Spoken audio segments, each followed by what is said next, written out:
Printer की एक अन्य श्रेणी नॉन इम्पैक्ट प्रिंटर है, जिसमें कागज पर एक रिबन पीटने के बिना ही प्रिंट होता है। लेजर, एलईडी, इंकजेट, ठोस स्याही, थर्मल वैक्स हस्तांतरण और dye sublimation printer non impact printer का उदाहरण है। नॉन इम्पैक्ट प्रिंटर आमतौर पर इम्पैक्ट प्रिंटर से तेज कार्य करते हैं और बहुत कम आवाज करते हैं। लोकप्रिय नॉन इम्पैक्ट प्रिंटर में inkjet printer, laser printer, thermal printer और प्लॉटर हैं। Low end inkjet 3 ink colour cyan, magenta और पीले का उपयोग करते हैं, लेकिन एक काले रंग का कंपोजिट निकालते हैं जो कि अक्सर गंदा होता है। 4 रंग वाले इंकजेट CMYK शुद्ध काले रंग की प्रिंटिंग के लिए काली स्याही का उपयोग करते हैं। घर पर उपयोग के लिए सबसे आम प्रकार का प्रिंटर कलर इंकजेट प्रिंटर है। यह प्रिंटर प्रिंट सिरे से स्याही की छोटी बूंदों का छिड़काव कर पेज की छवि बनाते हैं। प्रिंटर को कलर इमेज प्रिंट करने के लिए स्याही के कई रंगों की जरूरत पड़ती है। ये प्रिंटर अपेक्षाकृत सस्ते होते हैं, लेकिन कंज्यूमेबल वस्तुओं की लागत लंबे समय में संचालन को महंगा बनाता है। आज लगभग सभी इंकजेट प्रिंटर कलर आउटपुट निकाल सकते हैं। एक लेजर प्रिंटर कार्यालय और व्यावसायिक प्रयोजनों के लिए अच्छी गुणवत्ता की छवियां बनाता है। एक फोटो सेंसिटिव मटेरियल द्वारा कोटेड ड्रम को चार्ज किया जाता है और फिर छवि एक लेजर या एलईडी द्वारा इस पर छापी जाती है। उसके बाद ड्रम टोनर के अंदर रोल करता है। टोनर कागज पर जमा किया जाता है और फिर गर्मी से कागज में जोड़ा जाता है। अधिकांश लेजर प्रिंटर मोनोक्रोम यानी केवल एक रंग काला होते हैं, लेकिन महंगे लेजर प्रिंटर जिसमें कई रंग के टोनर कार्ट्रिज होते हैं मल्टी कलर आउटपुट प्रिंट कर सकते हैं। ये प्रिंटर इंकजेट प्रिंटर से अधिक तेजी से कार्य करते हैं। उनकी गति पेज प्रति मिनट यानी PPM में मापी जाती है। डायरेक्ट थर्मल प्रिंटर एक मध्यम से कम रेजोल्यूशन वाला प्रिंटर होता है, जिसमें कोटेड पेपर इस्तेमाल होता है जो गर्मी लगने पर डार्क हो जाता है। कागज को हीटिंग तत्वों की एक पंक्ति से पास किया जाता है जो कागज को जलाकर डॉट्स बना देते हैं। ये आमतौर पर बारकोड प्रिंटर और अन्य स्पेशलिटी प्रिंटर जैसे ATM से स्लिप प्रिंट करने के लिए इस्तेमाल किया जाता है। ये व्यापक रूप से पुरानी फैक्स मशीन में भी इस्तेमाल किया जाता था। प्रिंटिंग लागत अधिक होने के कारण इसे केवल पेशेवर डिजाइन के काम के लिए इस्तेमाल किया जाता है। प्लॉटर उच्च गुणवत्ता वाले वेक्टर ग्राफिक्स यानी engineering, drawing, building plan, circuit diagram आदि कंप्यूटर के नियंत्रण में प्रिंट करने के लिए उपयोग किया जाता है। वे इंक पेन या इंकजेट का उपयोग ग्राफिक्स या चित्र बनाने के लिए करते हैं। आमतौर पर इनमें ड्रम प्लॉटर और फ्लैट बेड प्लॉटर होते हैं। ये काले और सफेद या कलर में प्रिंट करते हैं और कुछ तो 6 फीट चौड़े कागज पर भी प्रिंट कर सकते हैं। क्या आप जानते हैं पोर्ट्रेट ओरिएंटेशन में एक प्रिंटआउट की लंबाई ज्यादा होती है, जिसमें जानकारी कागज के कम चौड़ाई वाले भाग में छपती है। इसके विपरीत लैंडस्केप प्रिंटआउट की चौड़ाई ज्यादा होती है। जानकारी कागज के ज्यादा चौड़े हिस्से पे छपती है। स्पीकर भी आउटपुट डिवाइस है जो एनालॉग ऑडियो सिग्नल्स को सुनने लायक बनाने के लिए उसे हवा कंपन में बदलते हैं। जब CRT मॉनिटर स्टैंडर्ड थे, तब कंप्यूटर के लिए डिजाइन किया गया स्पीकर CRT के चुंबकीय तार के साथ चुंबकीय हस्तक्षेप से बचने के लिए शील्ड किया जाता था। स्पीकर मल्टीमीडिया कंप्यूटर का एक हिस्सा होता है। स्पीकर में एम्पलीफायर होते हैं जो ध्वनि उत्पन्न करने के कंपन करते हैं और ऑडियो आउटपुट देते हैं। प्रोजेक्टर एक उपकरण है जो कि एक सफेद या चांदी के कपड़े या स्क्रीन पर, जैसे दीवार, छत या अन्य स्क्रीन, इस पर कंप्यूटर आउटपुट प्रोजेक्ट करता है। यह व्यापक रूप से शिक्षा और स्लाइड प्रेजेंटेशन के लिए उपयोग किया जाता है। प्रोजेक्टर मुख्य रूप से फिल्में प्रदर्शित करने के लिए तैयार किए गए हैं। लोगों की एक बड़ी संख्या को कंप्यूटर आउटपुट दिखाने के लिए मल्टीमीडिया प्रोजेक्टर का इस्तेमाल किया जाता है। ये प्रेजेंटेशन दिखाने और कॉर्पोरेट बैठकों के लिए कक्षाओं और ऑडिटोरियम में प्रयोग किया जाता है। कुछ ऐसे उपकरण भी हैं जो इनपुट और आउटपुट दोनों के लिए इस्तेमाल किए जाने की क्षमता रखते हैं। लोकप्रिय इनपुट आउटपुट डिवाइस हैं फैक्स मशीन, मल्टीफंक्शन उपकरणों यानी MFD, touch screen display, digital कैमरे इत्यादि। फैक्स मशीन एक दस्तावेज को शून्य और एक की एक श्रृंखला, जिसे बिटमैप के नाम से भी जाना जाता है, में परिवर्तित करता है, जिसे सामान्य कंप्यूटर डेटा की तरह स्थानांतरित किया जा सकता है। रिसीवर साइट पर एक फैक्स मशीन भेजे गए डेटा को प्राप्त करता है, शून्य और एक की श्रृंखला को पुनः डॉट्स में तब्दील करता है और तस्वीर बनाता है। इस प्रकार ये दोनों इनपुट और आउटपुट डिवाइस के रूप में कार्य करते हैं। मल्टीफंक्शन डिवाइस बहुत सारे कार्य करने की क्षमता रखते हैं, जो कि उसके बिना अलग अलग परिधीय उपकरणों के द्वारा करने पड़ते हैं। एक मल्टीफंक्शन डिवाइस में एक प्रिंटर, एक स्कैनर और एक फोटोकॉपी में से एक न्यूनतम 2 परिधीय उपकरण होते हैं। इस तरह के डिवाइस का उदाहरण एक मल्टीफंक्शन प्रिंटर है। मोडेम एक उपकरण है जो टेलीफोन लाइन पर प्राप्त एनालॉग संकेतों को डिजिटल संकेत में बदलता है, जो कि एक कंप्यूटर के लिए इनपुट के रूप में इस्तेमाल किया जा सकता है। इसी तरह यह एक कंप्यूटर से प्राप्त जानकारी को बदलकर टेलीफोन लाइनों पर पहुंचाता है। आप मोडेम के बारे में अधिक इंटरनेट सीखते टाइम जानेंगे। एक कंप्यूटर मेमोरी एक मानव मस्तिष्क की तरह ही होती है। ये डेटा और जानकारी स्टोर करने के लिए प्रयोग की जाती है। कंप्यूटर मेमोरी एक स्टोरेज जगह है जहां प्रोसेस करने के लिए डेटा और निर्देशों को रखा जाता है। मेमोरी मुख्य रूप से 3 प्रकार की होती है: primary memory, main memory, secondary memory और कैचे मेमोरी। कैचे मेमोरी, जिसे CPU कैचे भी कहा जाता है, एक मेमोरी बैंक है जो मुख्य स्मृति और प्रोसेसर के बीच ब्रिज का काम करता है। कैचे मेमोरी एक बहुत ही उच्च गति वाली सेमीकंडक्टर मेमोरी है जो CPU और मुख्य मेमोरी में तेजी ला सकती है।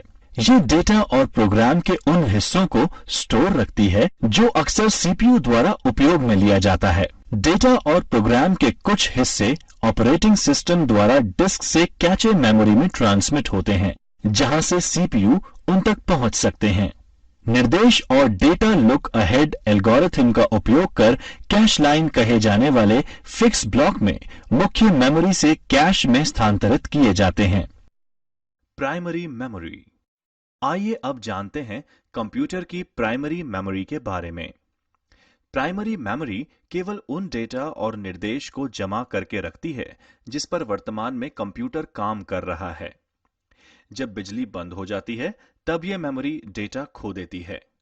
आमतौर पर यह मेमोरी अर्धचालक उपकरणों से बनी होती है। इसका मतलब सिलिकॉन आधारित ट्रांजिस्टर से मिलकर बने हुए एकीकृत सर्किट रैम और रोम मुख्य मेमोरी के 2 उदाहरण हैं। रैम परिवर्तनशील मेमोरी है। फ्लैश मेमोरी रोम, प्रोम, प्रोग्रामेबल रोम, EPROM, इरेजेबल प्रोम, नॉन वॉलेटाइल मेमोरी के उदाहरण हैं। डेटा और निर्देश जो कि प्रोसेस करने के लिए आवश्यक है, मुख्य मेमोरी में रहते हैं। मुख्य मेमोरी की विशेषताएं। यह कंप्यूटर के काम करने वाली मेमोरी है। इसकी गति मुख्य मेमोरी से भी तेज होती है। एक कंप्यूटर प्राइमरी मेमोरी के बिना नहीं चल सकता। रैम यानी रैंडम एक्सेस मेमोरी किसी भी कंप्यूटर, स्मार्टफोन या टैबलेट की मुख्य मेमोरी है। रैम अस्थायी कार्यक्षेत्र है जहां डेटा प्रोसेस होता है और निर्देशों का पालन होता है।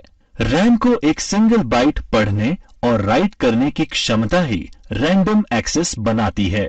ये बाइट एड्रेसिबिलिटी स्टोरेज डिवाइस के अनुसार भिन्न हो जाती है, जैसे हार्ड डिस्क और फ्लैश मेमोरी चिप है जो उन सेक्टर्स को भी पढ़ और राइट कर सकते हैं जिसमें मल्टीपल बाइट होते हैं। इसके अलावा रैम को सॉफ्टवेयर के लिए एक अस्थायी जगह के रूप में प्रयोग किया जाता है, जबकि स्टोरेज स्थायी होता है जब तक उपयोगकर्ता द्वारा डिलीट नहीं किया जाता।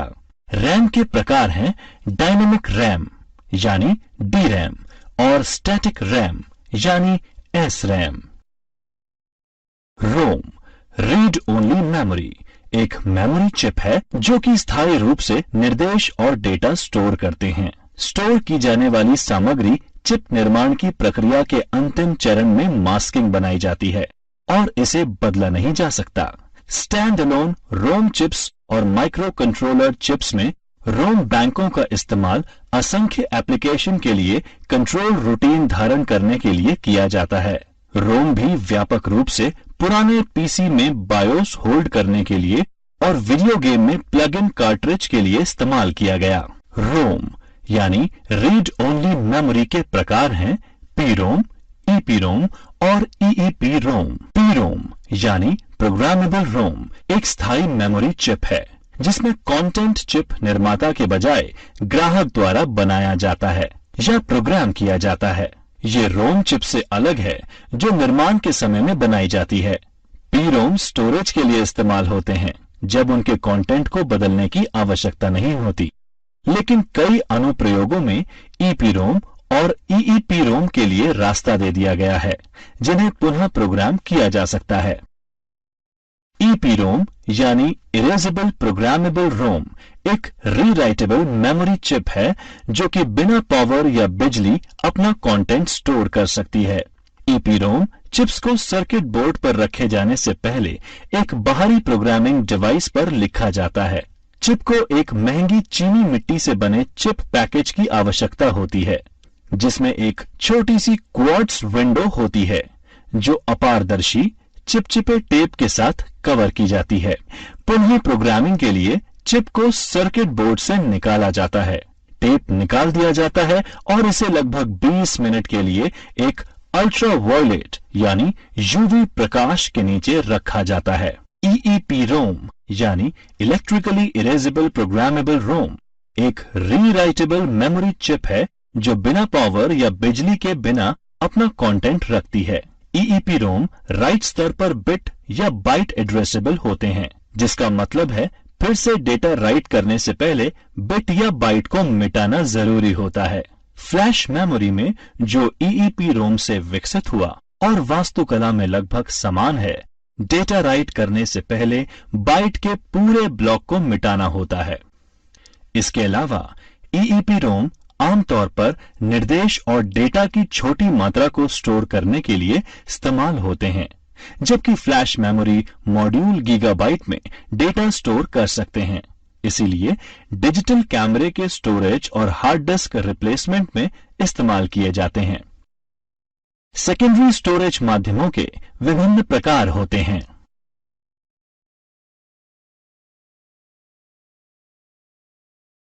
Hard disk drive. आइए अब जानते हैं कंप्यूटर की हार्ड डिस्क के बारे में, जो कि सेकेंडरी मेमोरी होती है।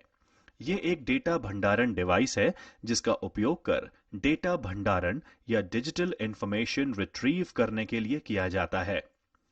इसे एक या एक से ज्यादा तेजी से घूमती हुई डिस्क, जो कि चुंबकीय सामग्री से लिप्त होती है, के द्वारा किया जाता है। प्लेटर्स की सतह पर जानकारी को लिखने और पढ़ने के लिए प्लेटर्स को चुंबकीय हेड्स के साथ रखा जाता है, जो एक चलती आर्म पर व्यवस्थित होता है। डेटा रैंडम एक्सेस ढंग से प्राप्त किया जा सकता है। इसका मतलब है कि डेटा को किसी भी क्रम में प्राप्त किया जा सकता है। बिजली बंद होने पर भी एचडीडी अपने डेटा को बरकरार रखता है। एचडीडी की प्रमुख विशेषता उसकी क्षमता और प्रदर्शन है। 1 टेराबाइट डिस्क ड्राइव 1000 गीगाबाइट की होती है, जहां 1 जीबी 1 अरब बाइट्स की क्षमता होती है। डिस्क ड्राइव की परफॉर्मेंस कितने समय में कितना डेटा रिट्रीव किया गया उसके अनुसार मापी जाती है, जैसे डेटा रेट। Optical disc. सभी ऑप्टिकल डिस्क वृत्ताकार थाली के आकार की होती हैं। ये अलग अलग आकार और भंडारण क्षमता में आती हैं। सबसे लोकप्रिय ऑप्टिकल डिस्क है WORM वॉर्म यानी CDR, CDRW, DVD और Blu ray disc. WORM disc, CD recordable disc. WORM का मतलब राइट वंस रीड मैनी या कॉम्पैक्ट डिस्क रिकॉर्डेबल है। सीडी रिकॉर्डिंग ड्राइव के माध्यम से वॉर्म डिस्क या सीडीआर डिस्क्स में हम एक बार ही डेटा को स्टोर कर सकते हैं। इन डिस्क में डेटा को पढ़ने के लिए लेजर बीम तथा डिस्क की सतह पर गड्ढे बनाकर लिखा जाता है। कॉम्पैक्ट डिस्क रीड राइट ये वॉर्म डिस्क के समान है, लेकिन आप इसमें सूचनाएं कई बार मिटा और लिख सकते हैं। डिजिटल वर्सेटाइल डिस्क ये एक ऑप्टिकल स्टोरेज डिवाइस है जो कि सीडी जैसा दिखाई देती है, लेकिन इनकी भंडारण क्षमता 4.7 जीबी से 8.5 जीबी तक होती है। डीवीडी को एकल परत डिस्क या डबल परत डिस्क के रूप में वर्गीकृत किया जा सकता है। यह अधिकतर उच्च गुणवत्ता वाली फिल्मों और ऑडियो फाइल्स के भंडारण के लिए प्रयोग किया जाता है। ब्लू रे डिस्क ये भविष्य में मौजूदा डीवीडी की जगह ले सकती है। ये डिस्क भी अतिरिक्त क्षमता, उच्च घनत्व डेटा स्टोर करने के साथ रिकॉर्डिंग के लिए लेजर बीम का उपयोग करती है। इसकी भंडारण क्षमता 50 जीबी से 500 जीबी है। पेन ड्राइव फ्लैश मेमोरी ये एक छोटा सा पोर्टेबल डिवाइस जो यूएसबी पोर्ट के माध्यम से एक कंप्यूटर से जुड़ सकता है। यहां तक कि जब यह कंप्यूटर से जुड़ा नहीं होता, तब भी डेटा को संग्रहित रख सकता है। यह आसानी से डिस्कनेक्ट हो जाता है और सुरक्षित रूप से कहीं पर भी ले जाया जा सकता है। स्मार्ट मीडिया कार्ड यह इन दिनों डिजिटल कैमरे के इस्तेमाल में सबसे लोकप्रिय है और एक पोर्टेबल क्रेडिट कार्ड की तरह है। स्मार्ट मीडिया कार्ड यह इन दिनों डिजिटल कैमरे के इस्तेमाल में सबसे लोकप्रिय है और एक पोर्टेबल क्रेडिट कार्ड की तरह है। सिक्योर डिजिटल कार्ड यह दूसरी पीढ़ी मल्टीमीडिया कार्ड है। इसमें डेटा को लॉक और रक्षा करने की क्षमता है। इसके 2 संस्करण हैं। मिनी एसडी कार्ड यह स्मार्टफोन में डेटा भंडारण की आवश्यकता को पूरा करता है। माइक्रो एसडी कार्ड यह मिनी एसडी मेमोरी कार्ड से छोटा होता है तथा उसकी सभी विशेषताएं उसमें उपलब्ध होती हैं। विंडोज 10 में कंप्यूटर सिस्टम कॉन्फ़िगरेशन की जांच करना। आइए सीखते हैं विंडोज 10 में कंप्यूटर सिस्टम कॉन्फ़िगरेशन की जांच करना। विंडोज 10 में कंप्यूटर सिस्टम की जानकारी जैसे ऑपरेटिंग सिस्टम, प्रोसेसर विवरण, रैम और अन्य विशिष्टताओं को कई तरीकों से देखा जा सकता है।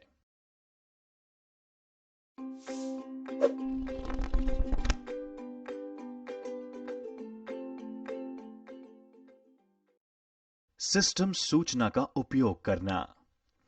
आइए सीखते हैं सिस्टम सूचना का उपयोग करना। सिस्टम इंफॉर्मेशन सबसे अच्छे टूल्स में से एक है, जिसका उपयोग कंप्यूटर की संपूर्ण प्रणाली विशिष्टताओं को देखने के लिए किया जा सकता है। सिस्टम इंफॉर्मेशन खोलने के लिए ये करें। स्टार्ट मेन्यू खोलें। MS Info 32 या सिस्टम इंफॉर्मेशन खोजें और एंटर दबाएं।